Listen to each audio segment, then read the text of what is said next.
நம்ம இன்னைக்கு வந்திருக்கக்கூடிய இடம் பார்த்தீங்கன்னா கறந்த உடனே அந்த நுரை வர்றதுக்கு காரணம் என்னங்க சார்? நுரை வந்தாவே நல்ல பால். சரி.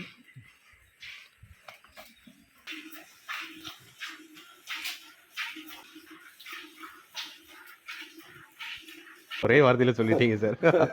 நுரை வரலைன்னா அப்புறம் பால் சரியில்லைன்னு அர்த்தம். ஓ,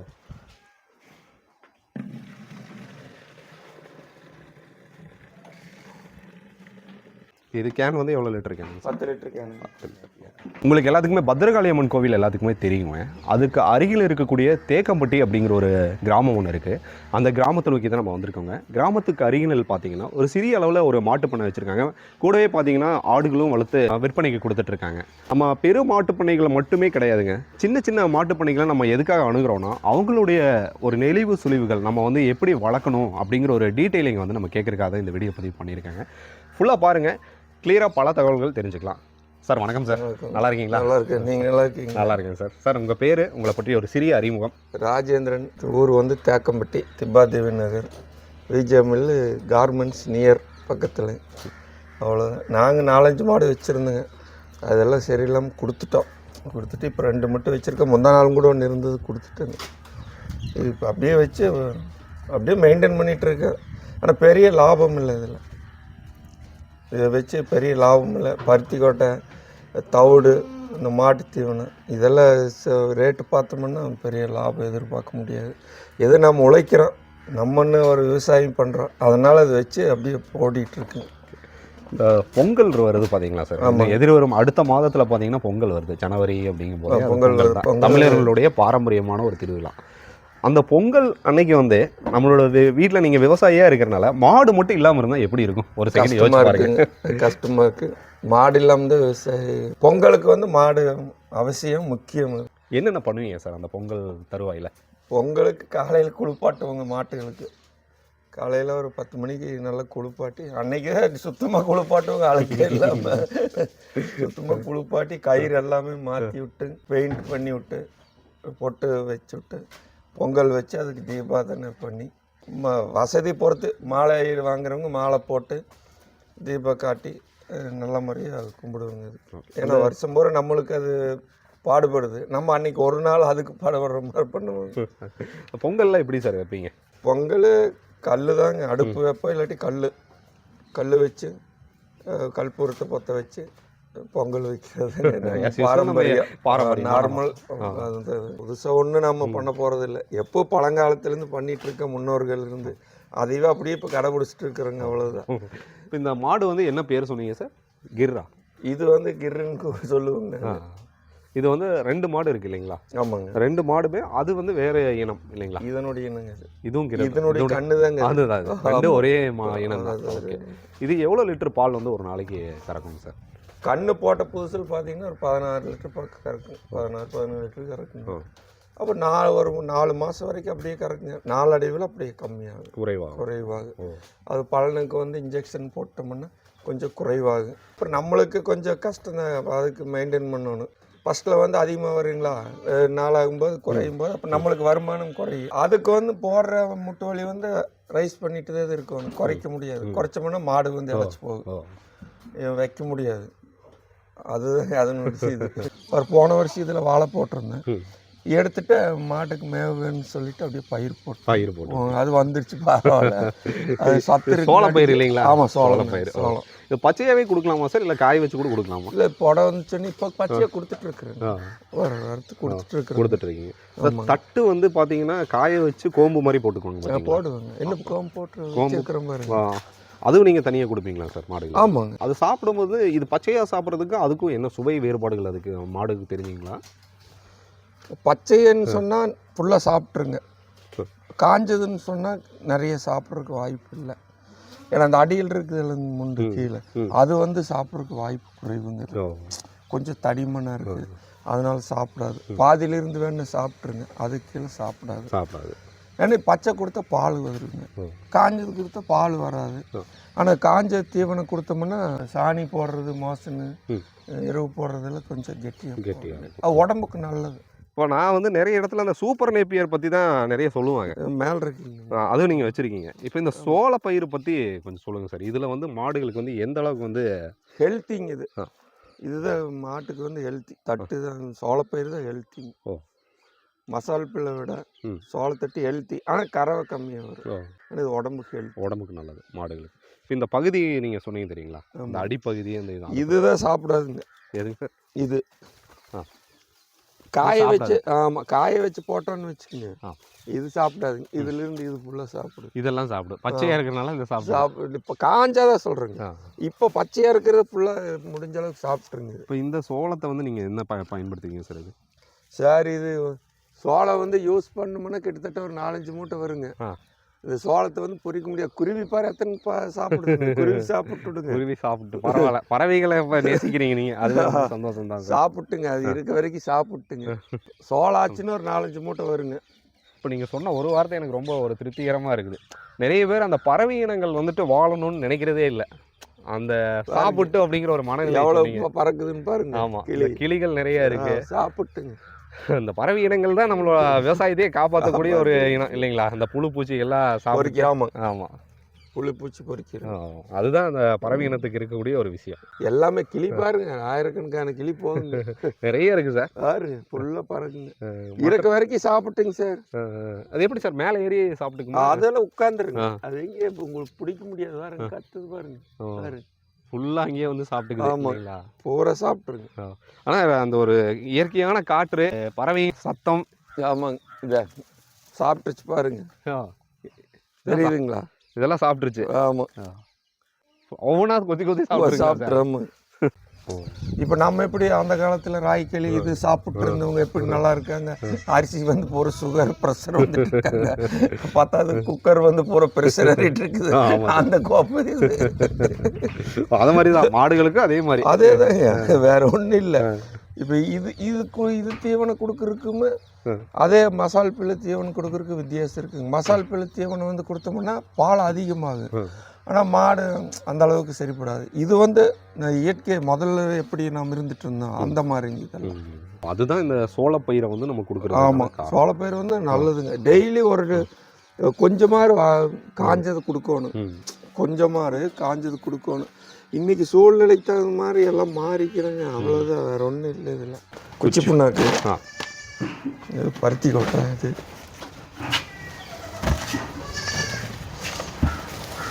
தவிடு. இதை தண்ணி மிக்ஸ் பண்ணி கொடுப்பீங்களா சார்? இல்லை தண்ணி தாங்க. தண்ணி மிக்ஸ் பண்ணலைன்னா போய் தவிடு இருக்கிறனால புறம் போயிருங்க. தண்ணி இது கம்மியாக தான் வைக்க முடியும். இதுக்கு அளவை வச்சு அது பாட்டுக்கு குடிச்சு வேணுன்னா பச்சை தண்ணி தாங்க. இது கலக்கி வச்சுட்டு பச்சை தண்ணி தாங்க.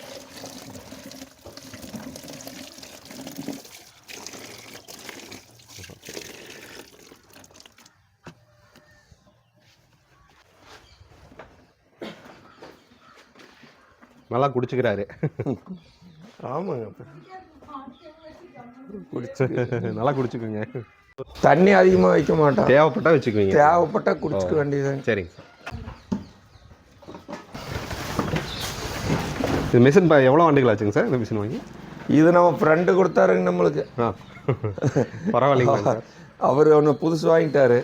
அவர் கொடுத்தாருங்க, நீ கொண்டு போய் யாரா நான் வாங்கிட்டேன்னு சொல்லி. கிளாஸ்மெண்ட்டும் கூட ஃப்ரெண்டு ரொம்ப நல்லா இருக்கு. மிஷின் நல்லா இருக்கு இல்லைங்களா? ஆமாம், 2012 வாங்கினதுங்க அவர். இப்போ இந்த மாதிரி மாடல் வர்றதே இல்லை. வர்றதில்லை. இது ஹெவி மாடல். அவர் வாங்கினது ஹெவி தான். எவ்வளோ ஹெச்பி மோட்டருங்க சார்? 1 ஹெச்பி. ஓகே. இதில் கட் பண்ணி கொடுக்கும்போது மாடு நல்லா டேஸ்ட்டாக சாப்பிட்டுக்கு இல்லைங்களா? டேஸ்ட்டாக சாப்பிட்டுக்குங்க. வேஸ்டேஜ் இல்லைங்க. வேஸ்டேஜ் இல்லைங்க, அதுதான் மெயினுங்க. இப்போ நீங்கள் சொல்கிறீங்களா கோம்பு போட்டு வைக்கிறேன்னு சொல்லி, அது வேஸ்டேஜ் அதிகமாக வருங்க. இப்போ வந்து அரைச்சி போடுறது வேஸ்டேஜ் இல்லை, இருக்காது, இருக்காது. அப்படியே சுத்தமாக பாடுற மாதிரி போயிருங்க. சாப்பிட்டுக்குங்க சுத்தமாக. நல்லா சூப்பராக கட் பண்ணியிருக்கேன் சார். நல்லா இருக்கே கட்டிங்க. ஆமாங்க.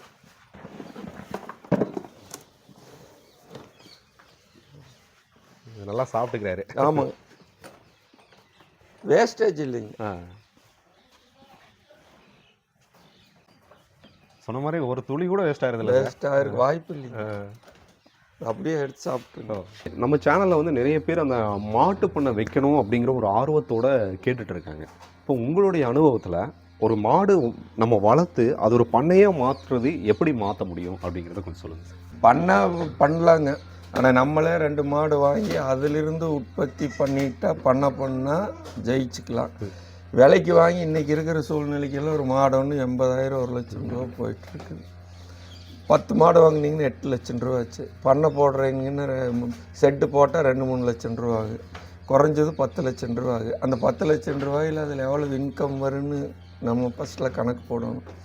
10 மாடு பார்த்தோம்னா ஒரு குறைஞ்சது பார்த்திங்கன்னா 4 மாதம்தான் கறவை வருங்க அதிகமாக. அதுக்கு மேலே மாடு ஆனால் சேஞ்ச் பண்ணணும். 10 மாட்டில் 5 மாடு ஒரு டைம் கன்று போடணும், இன்னொரு டைம் அப்படியே வத்துற மாதிரி அப்படியே சேஞ்ச் பண்ணோம்னா அப்படியே ரொட்டேஷன் பண்ணி போயிட்டுருக்குங்க. அதாவது 10 மாடு இருந்தால் 5 மாடு கறவை மாடாக ஓட்டணும். 5 மாடு செனை, 2 வத்த கறவையாக இருக்கணும், ஒரு 5 மாடு 4 மாடு கன்று போடுற மாதிரி இருக்கணும், ஒரு திரும்பி ஒரு 2 மாடு விடுற கண்டிஷனில் இருக்கணும். அப்படியே ரோலிங் போகணும்.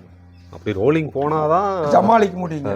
10 மாடு வச்சுருக்கிறவங்க 10 சனியாகிருச்சுன்னு வச்சுக்கோங்க, ஓட்டவே முடியாது. முட்டு வழியே போடணும். என்ன பருத்தி ஓட்ட 1950 ரூபா, 40 கிலோ கணக்கு போடுங்க என்ன ரேட்டு வரும். எனக்கு கூட இந்த ஒரு சந்தேகம் இருந்துச்சு சார். அதாவது 10 மாடுமே கறவை மாடாக இருந்தால் நம்ம வந்து நல்லா சம்பாதிக்கலாம் அப்படிங்கிற ஒரு எண்ணம் இருந்துச்சு. ஆனால் கிடையாது இல்லைங்களா? வாய்ப்பு இல்லை. நீங்களே நிறைய பக்கம் போயிருப்பீங்க, எல்லாரும் சொல்லியிருப்பாங்க. நான் சொல்றது யதார்த்தமான உண்மை இல்லை, உண்மை இதில் மாற்றமும் இல்லை. என்னுடைய நிலவரம் அது. இப்போ இது சனிங்களா, இப்போ இன்னும் 10-20 நாளில் விட போகிறேங்க. இது விட்டுனா டெய்லியுமே 200 ரூபா எனக்கு வேணும். கணக்கு பாருங்க, ஒரு நேரத்துக்கு 1.5 கிலோ பருத்தி கொட்டை, மாட்டு தீவனம் 1.5 கிலோ 2 கிலோ பக்கம், தவிடு 2 கிலோ பக்கம் ஒரு நேரத்துக்கு. தவிடு 2 கிலோ 30 ரூபா வச்சுங்களா, மாட்டு தீவனம் 25 போட்டாங்க கூட 50 ரூபா வச்சுங்களா, பருத்தி கொட்டை 45 ரூபா வச்சா 90 ரூபா வச்சுங்களா, கணக்கு போடுங்க எவ்வளோ வச்சு. கம்மி 125 போட்டால் 250 ரூபா வேணும். பராமரிக்க போட்டால் தான் இந்த மாதிரி வைக்க முடியும்.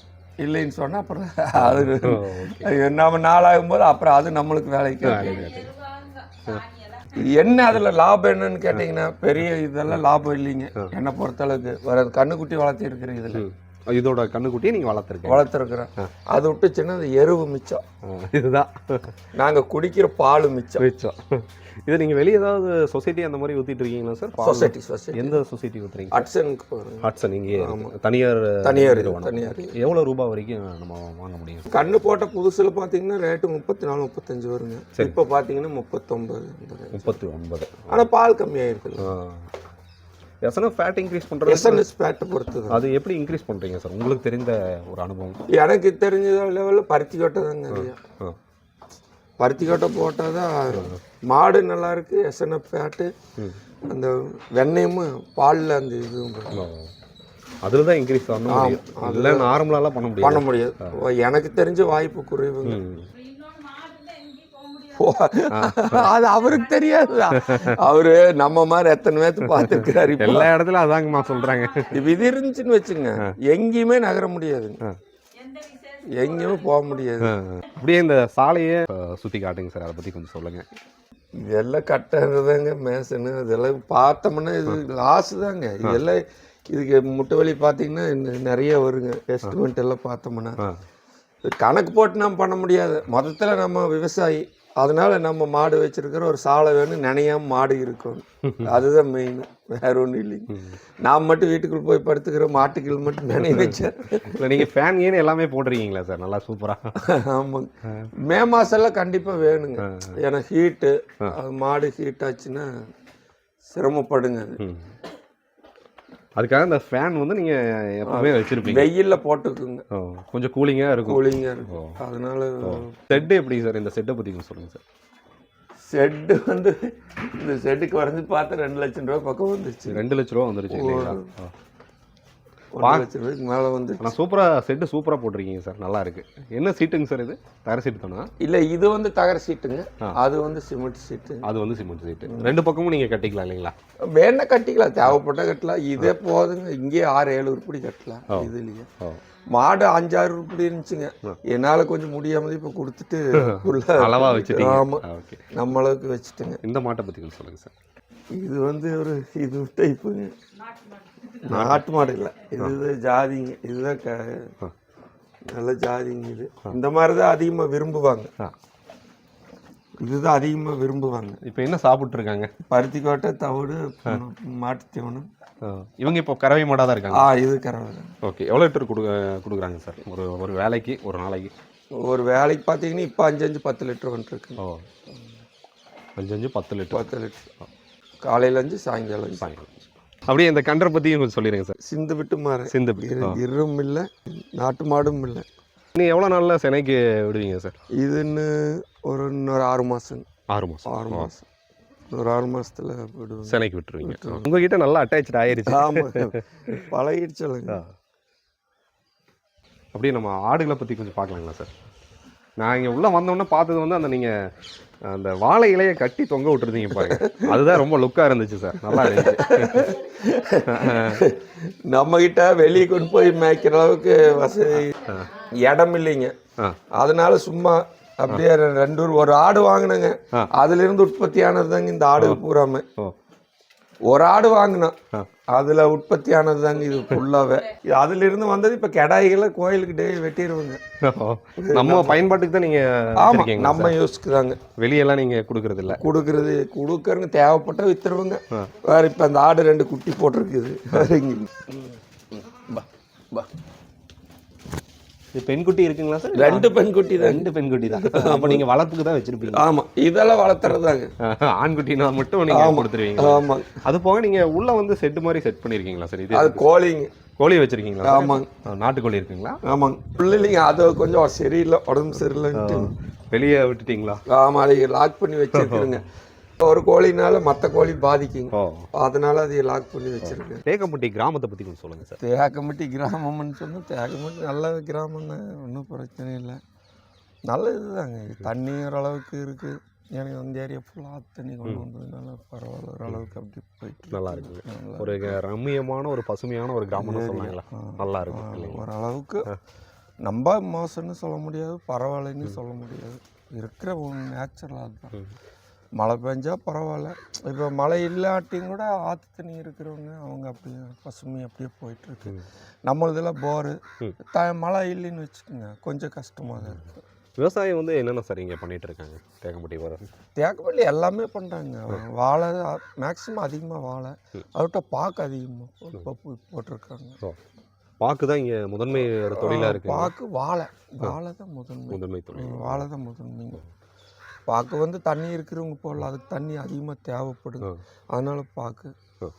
சிறு அளவு மாட்டுப்பண்ணை வந்து எப்படி ஆரம்பிக்கணும் அப்படிங்கிறத சார் வந்து நம்மக்கிட்ட நிறைய தகவல்கள் பகிர்ந்துக்கிட்டாருங்க சார். ரொம்ப நன்றி சார். அதாவது நிறைய தகவல்கள் பகிர்ந்துக்கிட்டீங்க சார். உங்களுடைய அட்வைஸ் பர்சனலாக நம்ம ஒரு மாட்டுப்பண்ணை வந்து ஆரம்பிக்கணும் அப்படின்னா உங்களுடைய அட்வைஸ் ஷார்ட் அண்ட் ஸ்வீட்டாக? சொந்த மேவு இருக்கணும், சொந்த உழைப்பு இருக்கணும். ஆள் வச்சு பண்ண முடியாது. மேவு நமக்கு சொந்தமாக கொஞ்சம் இருக்கணும். ஆனால் இது வந்து பால் வந்து சொசைட்டிக்கு ஊற்றி இதில் ஜெயிக்கணும்னா நமக்கு கஷ்டம்.